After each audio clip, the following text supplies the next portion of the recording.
Bom dia, meu aluno, minha aluna do Colégio Losango.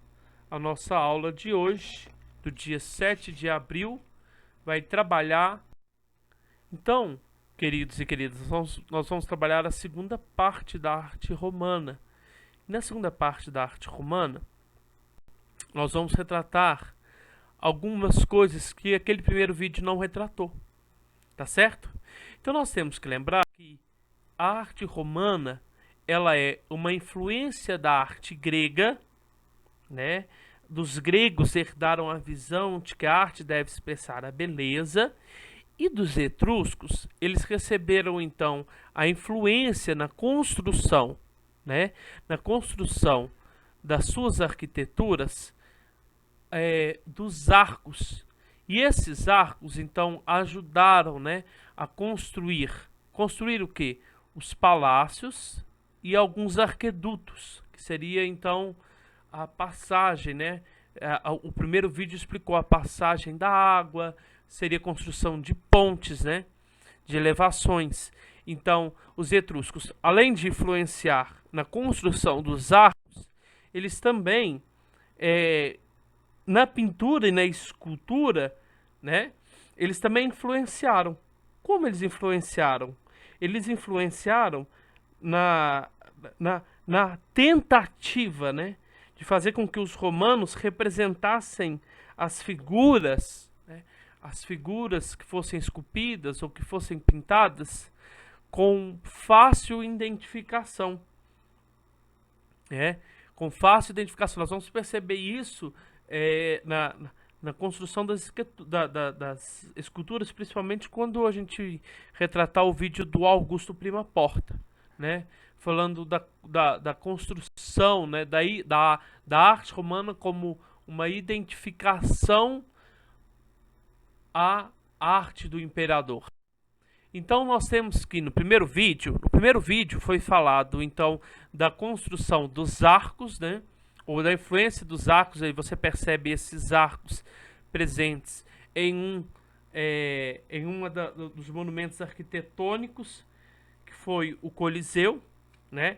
E no vídeo passado ele explica todo o sentido do Coliseu.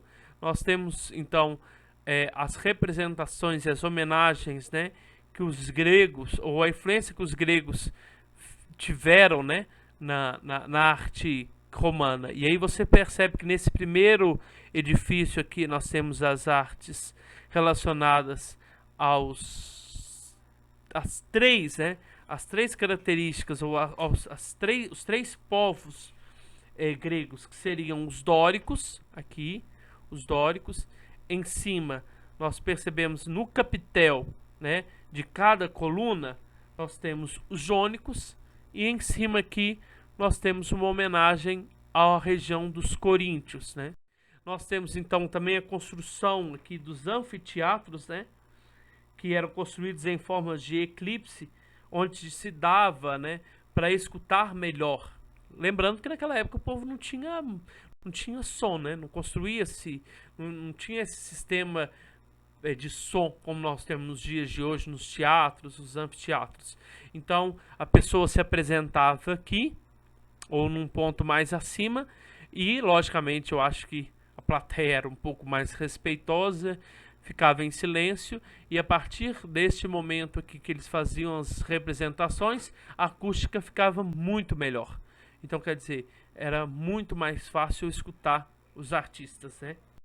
E aí nós temos também aqui na arquitetura romana, tá, o chamado panteão. O que significa o panteão? Panteão, na arquitetura romana, é o lugar aonde se encontrava as pessoas então para reverenciar os deuses da mitologia romana, tá? Pan, de vários, teão, deuses, theos, deuses, né? Pan, vários. Então, nós percebemos claramente aqui, né? Aqui aonde? Aqui no panteão, o exemplo da abóboda, tá? Olha para você ver. Com a construção do panteão e de outras arquiteturas, o arco permitiu ampliar o vão entre as colunas, né? Pois nele as tensões têm distribuição mais homogênea.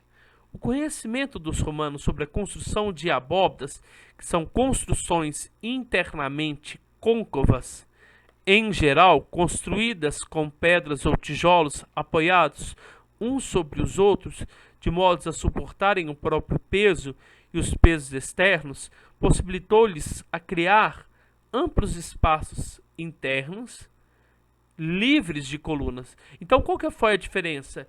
Que a partir do momento que eles começam a construir em formas de arco, e lembrando que cada vão que segurava um arco ao outro é uma coluna, então quer dizer, houve mais possibilidade, né? Houve mais abertura, mais espaço para se construir então as abóbadas, tá? E aí o Panteão é a melhor forma, o melhor exemplo dessa diferença da arquitetura romana em relação com a arquitetura grega, tá? Por demonstrar essa abóbada. O que seria essa abóbada, né? Seria como se fosse aquilo que nós chamamos um formato de uma nave, tá certo? Então, esse templo com sua planta circular, fechada por uma cúpula, cria um local isolado no exterior. Essa concepção mais tarde influenciou depois a construção das arquiteturas cristãs. Então, meus queridos, a partir de agora, no próximo tópico, vocês vão assistir um vídeo que vai retratar a página 8 e 9, que é a história em pedra, a arte como propaganda do imperador Augusto, tá?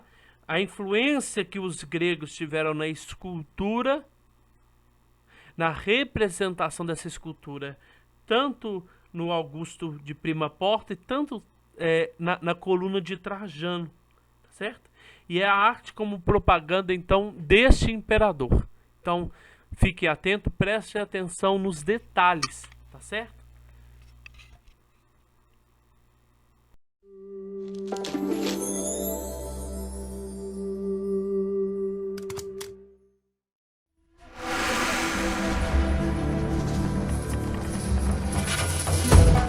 Entre os séculos I e II d.C., o Império Romano atingiu sua extensão máxima, abrangendo mais de 5 milhões de quilômetros quadrados. Suas fronteiras naturais eram os rios Reno e Danúbio, na Europa, o rio Eufrates, na Ásia, e o deserto do Saara, na África. Roma, a capital imperial, exibia os monumentos erguidos para exaltar os feitos militares dos imperadores. Eram símbolos das conquistas romanas e serviam de propaganda do poder imperial frente aos povos dominados. Entre eles estava o Ara Pacis, o altar da paz, construído no final do século I a.C. Todo em mármore esculpido, fora construído para celebrar a conquista da paz após as vitórias militares de Augusto, o primeiro imperador. As paredes internas e externas do Ara Pacis são inteiramente decoradas com relevos de figuras humanas em tamanho natural que representam personalidades romanas. Outro monumento militar era o Arco do Triunfo. Servia como um portal em forma de arco, sob o qual desfilava o imperador com suas tropas e prisioneiros após a guerra vitoriosa. Era decorado com relevos e cenas de batalha e no alto trazia o nome do imperador em cuja honra o arco fora erguido. A coluna de honra também celebrava a vitória militar. A coluna de Trajano comemorava a conquista da Dácia no século II. Formada por 18 grandes blocos de mármore branco de Carrara, ela tinha 30 metros de altura. No topo ficava a estátua de Trajano, que no século XVI foi retirada para dar lugar à estátua de São Pedro. O corpo da coluna é inteiramente recoberto com relevos esculpidos, que contém mais de 2.000 figuras humanas, entre as quais a do imperador, que aparece numerosas vezes. Os relevos contam a história da guerra contra os dácios e também mostram cenas do cotidiano dos soldados. colhendo trigo ou construindo um aqueduto. A coluna constitui, assim, uma valiosa fonte de informação sobre o exército romano. Outro monumento de exaltação do poder imperial era a estátua do imperador erguida no centro do fórum. Poucas chegaram inteiras aos nossos dias, entre elas a estátua de Caio Júlio César Otávio Augusto, o primeiro imperador de Roma. Descoberta em Prima Porta, ela ficou conhecida como Augusto de Prima Porta. É uma peça magnífica, esculpida em mármore branco, com 2,17 metros de altura e pesando quase 350 quilos. Augusto foi representado usando a toga, o traje típico da elite romana, displicentemente apoiada no braço esquerdo que segurava o bastão consular. Toga e bastão lembram os poderes do imperador. Ele é o primeiro cidadão, primeiro senador, pontífice máximo, tribuno da plebe e pai da pátria. No peito ele veste a couraça militar, lembrando que ele é também o chefe dos exércitos. A couraça traz uma rica decoração alegórica de deuses e heróis. No alto está Aurora, conduzindo a quadriga do sol, acompanhada por ninfas. Abaixo, Apolo à esquerda e Diana à direita, os deuses protetores do imperador. No meio, figuras que representam povos e regiões conquistadas: a Gália, a Espanha e a Pártia. O imperador recebe o estandarte da águia imperial, símbolo das vitórias militares romanas. Aos pés do imperador está a lendária loba, que amamentou os gêmeos fundadores de Roma. A linhagem de Augusto é divina. Sua família se dizia descendente de Vênus Genetrix e de Rômulo e Remo. A figura do Cupido sentado em um golfinho faz alusão aos ancestrais divinos de Augusto. Augusto, portanto, é o herói semidivino destinado desde as origens de Roma a fundar o glorioso império. Para representar esse herói semidivino, o escultor buscou inspiração na arte grega, na escultura Doríforo de Policleto. Sob influência grega, Augusto foi esculpido com um rosto jovial e sereno, um corpo forte e musculoso, pés descalços, a imagem idealizada de um herói. O braço erguido, gesto de quem pronuncia um discurso ou emite uma ordem, reforça a imponência da figura. Augusto da Prima Porta originalmente era policromada e as cores ajudavam a ressaltar seus detalhes. Os monumentos da antiguidade clássica eram comumente pintados em cores fortes. Com o tempo, foram perdendo suas cores e somente vestígios da pintura original chegaram aos nossos dias. Arcos triunfais, colunas honoríficas, guarapaces e estátuas de imperadores foram monumentos de exaltação a Roma e suas conquistas militares. Carregados de mensagens políticas, esses monumentos contribuíram para o prestígio do Império Romano, para o culto ao imperador e para o fortalecimento do poder imperial.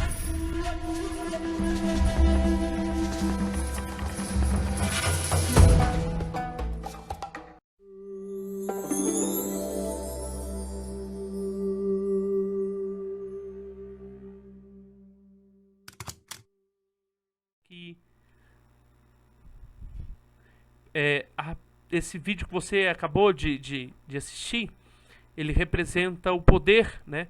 A obra como uma forma de propaganda da arte do imperador.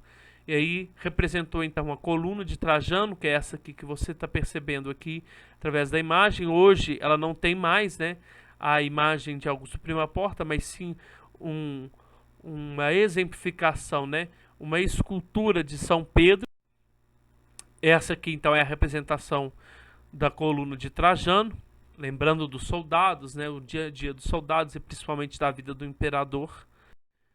Nós temos então aqui a representação, né, idêntica do imperador, né, com aquele ideal de beleza, aquela representação, né, aquela influência que os romanos tiveram de esculpir igual os gregos. tá? Aqui um arqueduto que nós falamos e que apareceu no primeiro vídeo, né?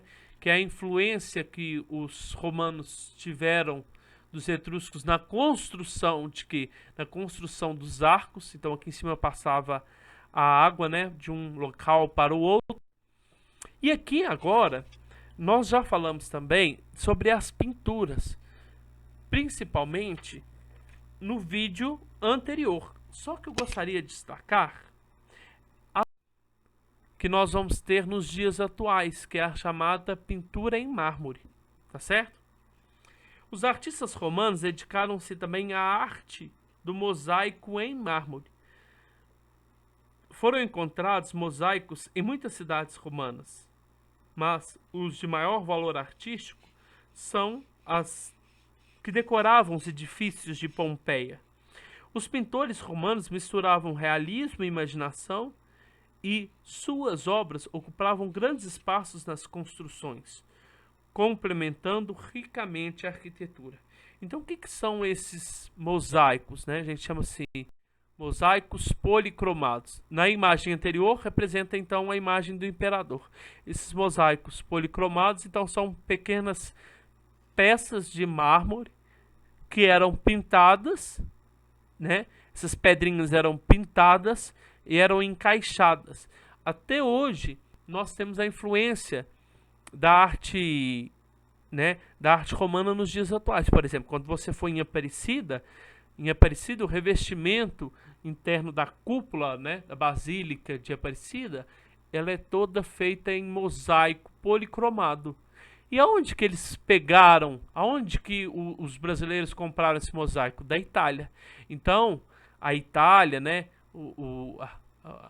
que hoje representa, né, a arte romana, né, pela região, hoje a Itália é uma das maiores fornecedoras de pinturas ainda em mosaico, né, da arte em mosaico, tá certo? E agora, então, meu querido, minha querida, depois de ter assistido a primeira videoaula, né, que representa muito sobre as influências dos etruscos, a influência dos gregos, né, a construção, né, a edificação das arquiteturas romanas, né. Para que servia aquelas arquiteturas? Hoje, na aula de hoje, que você percebeu um pouco sobre a arte imperial, né, a construção das colunas, a coluna de Trajano, a representação da imagem do imperador, né? A arte como propaganda do imperador.